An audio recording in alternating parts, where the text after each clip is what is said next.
안녕하세요. 좋은 출산 시간 고르는 방법에 대해서 두 번째 강의로 하도록 하겠습니다. 이 강의에서는 정의 만세력이라는 어플리케이션을 이용해서 강의를 할 거고요.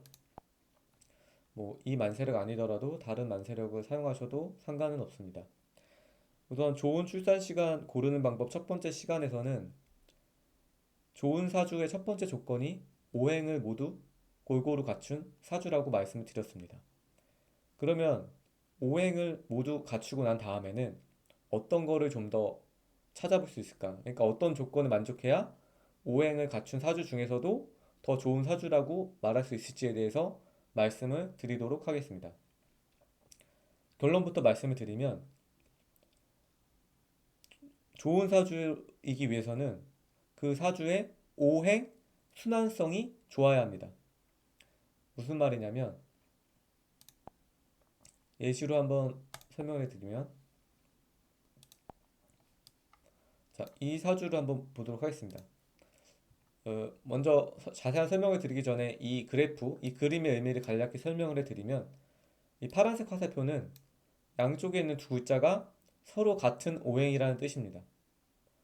그리고 이 초록색 화살표는 이 화살표가 시작되는 지점에 있는 글자가 이 화살표를 받는 글자를 생해준다는 이야기입니다. 그러니까 여기서는 수생목이다 이런 의미입니다. 그리고 빨간색 화살표는 화살표가 시작되는 데 있는 글자가 이 화살표가 끝나는 데 있는 글자를 극한다는 의미입니다. 그러니까 여기서는 수국화가 되겠습니다. 자, 그렇게 놓고 봤을 때 이제 오행의 순환성이 뭐냐, 뭐를 뜻하냐, 그에 대해서 말씀을 드리겠습니다. 우선 이 사주팔자에서 붙어 있는데 같은 오행인 것끼리 제가 이렇게 그룹핑을 좀 하겠습니다. 자, 이렇게 간단히 그룹핑을 해놓고 보면 여기서 임수 두 개가 인목 두 개를 생하는 관계로 서로 연결이 되죠. 그리고 이 인목, 월지와 연지에 있는 인목이 일간과 시주에 있는 정화를 생하는 관계로 연결이 됩니다. 그리고 이 시주와 시간과 일간의 정화는 이 시지에 있는 미토를 생하고 있죠. 그리고 이 미토는 또 유금을 생하고 있습니다. 그리고 또 이 유금은 월주와 연주에 있는 임수를 생하고 있습니다. 그렇게 놓고 보면 서로 생하는 관계로 이런 식으로 계속 연결이 됩니다. 다시 한번 보여드리면 이런 식으로 서로 생하는 관계로 순환 관계가 생성이 되는 것을 볼 수 있습니다. 이런 식으로 사주팔자 내에 서로 같은 오행 혹은 생해주는 관계에 있는 그런 오행들끼리 서로 연결이 잘 될 때 그때의 사주를 순환성이 좋은 사주라고 얘기하고 좋은 사주가 되기 위한 굉장히 중요한 조건으로 봅니다. 이런 사주를 혹자는 이렇게 순환 관계가 연결됐다고 해서 지하철 2호선 사주라고도 얘기를 합니다. 무슨 말이냐면 지하철 2호선이 이렇게 생겼잖아요. 빙글빙글 돌죠. 이렇게 순환성이 만들어졌다. 이런 사주를 지하철 2호선 사주라고도 하고 좋은 사주라고 말합니다. 지하철 2호선 사주라고 하신 분은 갑술 안태옥 박사님이 그렇게 표현을 하시더라고요. 또 다른 예제를 한번 보면 예전에 저번 시간에도 한번 다뤘던 안철수 대표의 사주를 한번 보겠습니다. 이게 100% 정확한 안철수 대표의 사주가 아닐 수도 있는데 일단은 안철수 대표의 사주로 알려진 그런 사주입니다. 이 사주도 보면 아까랑 똑같이 임수가 인목을 생하고 여기는 이주까지 같은 오행이죠. 그러니까 이렇게 그리고 또 일간이 시간을 생하고 시간이 시지를 생하고 또 시지와 일지가 서로 연결되어 있는 이런 구조로 되어 있습니다. 다시 정리를 해보면 이렇게 순환 구조가 생기죠. 근데 안철수 대표 사주는 금이 없습니다. 금이 없는 사주예요. 금이 없기 때문에 이런 순환성이 완전히 연결될 수는 없습니다. 오행 하나가 없기 때문에. 하지만 그럼에도 불구하고 그 어느 정도 이런 오행의 흐름이 만들어져 있다. 이렇게 볼 수 있죠.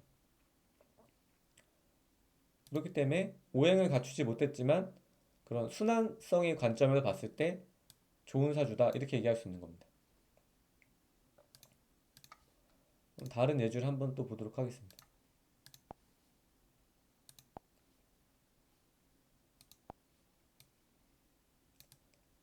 자, 이 사주는 일단 목화토금수 오행을 다 갖췄습니다. 목화토금수 오행을 다 갖췄기 때문에 좋은 사주가 되기 위한 첫 번째 조건은 만족한다고 할 수 있습니다. 하지만 이 글자를 보면 순환성이 연결되는지를 한번 보겠습니다. 보면 연주가 간목이 사화를 생하고 사화가 기토를 생하고 기토가 신금을 생합니다. 근데 여기서 연결고리가 끊어져 버렸죠. 자, 그럼 여기서 한번 더 살펴보면 시주가 병화가 진토를 생합니다. 근데 진토가 이제 생하는 게 없죠. 여기 또 끊겼죠. 연결고리가. 마찬가지로 일주가 개수가 묘목을 생하는데 또 묘목이 사화를 생하고 근데 마찬가지로 이제 여기서 연결고리가 또 끊기죠. 이렇게 사주팔자 8글자가 서로 생하거나 같은 오행 관계로 연결이 되지가 않습니다. 전체가. 이런 경우는 순환성이 좋다고 말을 할 수가 없습니다. 더군다나 보시면 이 연간의 간목 같은 경우에는 자기가 극하는 애, 자기를 극하는 애, 자기가 생해줘야 되는 애 이렇게 주변에 자기 편이 하나도 없죠. 다 자기의 기운을 빼가는 놈들로만 구성이 되어 있습니다. 이런 경우 이제 목 오행에 고립이 나타났다 이렇게 얘기를 하는데 이런 경우에 목 오행과 관련된 건강 혹은 육친 관계에서 어떤 좋지 않은 일을 암시하고 있을 수 있습니다. 이 목 오행뿐만 아니라 이 개수도 자기가 생해주는 애, 내가 극을 해야 되는 애, 나를 극하는 애, 또 내가 극해야 되는 애, 나를 극하는 애 이렇게 주변에 자기 도와주는 사람이 하나도 없죠. 이런 경우도 이 수오행에도 고립이 나타났다 이렇게 볼 수 있는 겁니다.